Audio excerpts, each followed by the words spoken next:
Bismillahirrahmanirrahim. Assalamualaikum warahmatullahi wabarakatuh. Perkenalkan, nama saya Latif Dian Rohadi. Di sini saya akan menjelaskan atas matkul peradaban Islam Melayu. Baik, langsung aja. 1. Umat Islam di Filipina Selatan, sejarah, perjuangan, dan rekonsiliasi. Negara Filipina sebuah wilayah yang terdiri dari beberapa pulau besar kecil. Pulau yang paling besar adalah Luzon dan Mindanao, yang merupakan 2/3 seluruh Filipina. Pulau lainnya Mindoro, Panay, Negros, Cebu, Bohol, Leyte, Samar, dan Masbate, serta pulau-pulauan. 1. Filipina mempunyai beberapa gunung berapi yang terdapat di Pulau Batan dan Babuyan di utara Luzon, dan beberapa gunung di selatan Luzon. Kesulitan dan silsilah Sulu awal masuknya Islam ke Filipina. Dirasa penting untuk membicarakan Kesultanan dan silsilah Sulu, biasanya juga disebut tersilah Sulu, karena pembicaraan tentang masuk dan berkembangnya Islam ke Filipina tidak dapat dipisahkan dengan keberadaan Kesultanan Sulu. Cuma harus diingat bahwa ternyata ditemui ada beberapa silsilah Sulu dan terisilah Sulu yang kadang-kadang satu dan lainnya tidak sama, bahkan bertentangan. Hal itu disebabkan adanya campur aduk antara dongeng atau mitos dan kenyataan sejarah. Karenanya diperlukan menggunakan seluruh silsilah dan tersilah Sulu yang beragam dan kemudian melakukan analisa sumber, baru membuat kesimpulan-kesimpulan. Adapun susunan sultan-sultan Sulu dari beberapa sumber itu yakni 1. Sultan Syarif Al-Hasim, 2. Sultan Hamlut, 3. Sultan Alauddin, 4. Sultan Amir, 5. Sultan Muiz, 6. Sultan Nasiruddin, 7. Sultan Muhammad Ul-Halim, 8. Sultan Bataran Syah, 9. Sultan Muwalil, dan yang terakhir yakni Sultan Muhammad Israel. Penyelesaian dan masa depan umat Islam Filipina. Tidak dapat dibantah bahwa selama ini setiap orang membicarakan Islam di Filipina, yang terbayang adalah perjuangan bersenjata, separatisme Islam Moro untuk berusaha lepas dari cengkraman Filipina yang dianggap menekan umat Islam.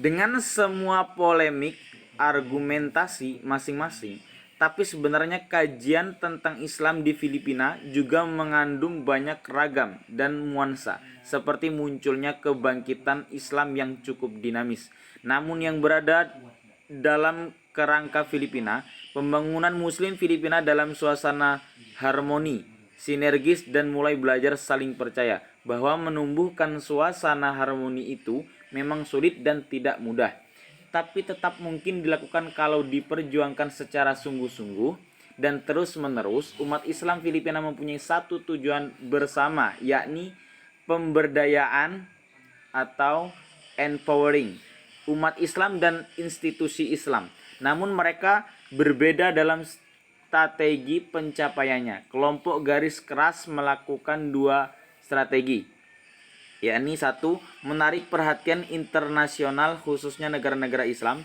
tentang nasib mereka yang malang ditindas oleh penguasa Filipina yang tirani.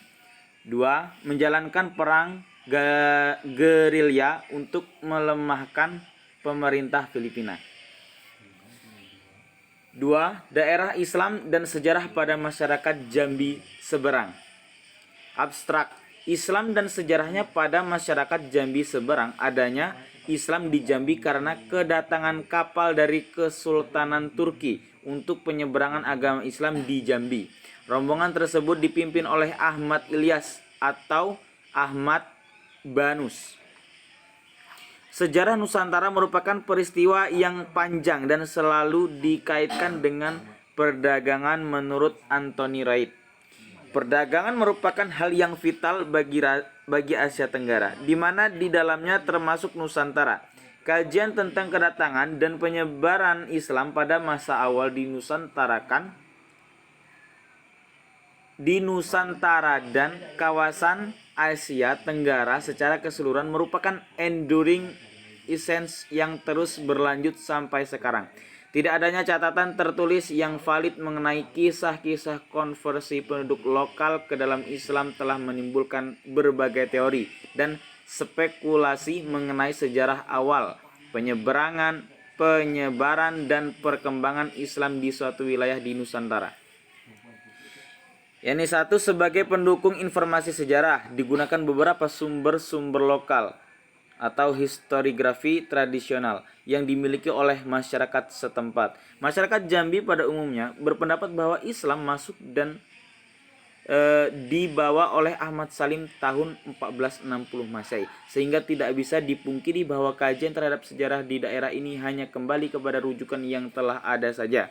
Untuk menentukan proses Islamasi di Indonesia pada umumnya dan Jambi pada khususnya bukanlah suatu pekerjaan yang mudah, juga memakan waktu yang panjang, apalagi bukti-bukti arkeologis dan sumber-sumber asing kadang-kadang menunjukkan perbedaan-perbedaan yang mencolok antara bukti adanya orang Islam dan proses pengembangan agama. Bukti-bukti sejarah yang memanjang pendapat di atas adalah, yakni satu, makam Datuk Paduka Berhala di Pulau Berhala, suatu pulau kecil di gugusan daerah Tanjung Jabung, Provinsi Jambi, sekarang yakni Provinsi Kepulauan Riau. 2. Putri Selaras Pinang Masak dimakamkan di Desa Pamunduran, sebelah timur Laut Jambi. Masuknya Islam di daerah seberang kota ini bersamaan dengan pindahnya kerajaan Melayu dari daerah Tanjung Jabung ke pedalaman Jambi, yaitu Tanah Pilih 16 pada masa pemerintahan Rangkayo Hitam. Tanah Pilih sebagai pusat kerja hanya dipisahkan oleh Sungai Batanghari dari daerah seberang kota, sehingga proses islamisasi daerah seberang kota bersamaan pulau waktunya dengan pemindahan kerajaan Melayu tersebut. Hanya saja tidak dapat diketahui secara pasti siapa yang pertama kali menyebarkan Islam di seberang kota ini. Yang jelas pada masa itu seseorang telah mulai mengenal agama Islam karena di seberang kota ada bandar yang ramai dikunjungi oleh para pedagang asing, termasuk yang beragama Islam. Hanya saja kalau ditanya tentang siapa, kapan, dan bagaimana cara pertama kali penyebaran Islam di seberang kota Jambi, belum diketahui secara pasti. Masuknya Islam di daerah seberang kota Jambi bersamaan dengan pindahnya kerajaan Melayu dari daerah Tanjung Jabung ke pedalaman Jambi, yaitu Tanah Pilih pada masa pemerintahan Rangkayo Hitam, sedangkan sebagai pusat kerajaan berada di Tanah Pilih yang terletak di kota Jambi. Sedangkan orang yang pertama kali menyebarkan Islam di seluruh kota Jambi adalah Sayyid Hasim bin Ahmad Baragbah, dan kehadirannya membawa pengaruh besar bagi perkembangan agama Islam di daerah ini. Lanjut 3, judul rekam jejak Muslim Rohingya di Myanmar.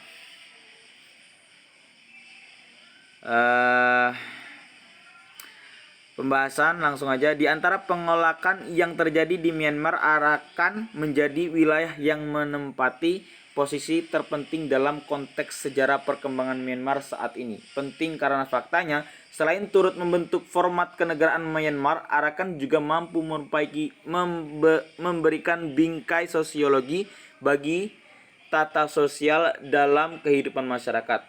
Permasalahan pasca pecahnya Perang Anglo-Burma pertama pada 1824-1826. Kisaran segitu ya. Karena sesuai dengan perjanjian Yandabo tanggal 2 Februari 1826, yakni metode penelitian studi pustaka kesimpulan Uni Myanmar dimasukkan sebagai kesatuan kebangsaan bangsa Burma yang oleh karena alasan menjaga stabilitas nasional dengan tidak hanya mengutamakan komunitas kenegaraan dari awalnya bernama Burma menjadi Myanmar. Baik, sekian dan terima kasih. Wassalamualaikum warahmatullahi wabarakatuh.